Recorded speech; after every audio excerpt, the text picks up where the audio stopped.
अरे का है जी एस बबुआ? का है भौजी? अरे तू तो बड़ा चर्चा में बड़ा भाई।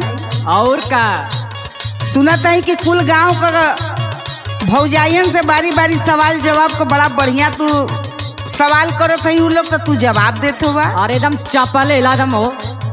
अच्छा हाँ, तो वह हल्का फुल्का सवाल पूछत हुई है, अरे वही का जवाब दे देत होगा।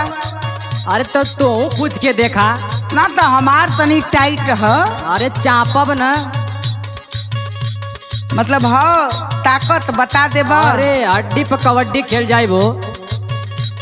पूछी तब? अरे पूछा एकदम। अब पूछले के बाद दांत मत नहीं पोरी है। अरे दांत ना नहीं पोरबो। सुना बोला। पवन चीज घुसते ही बहुत दुखाला।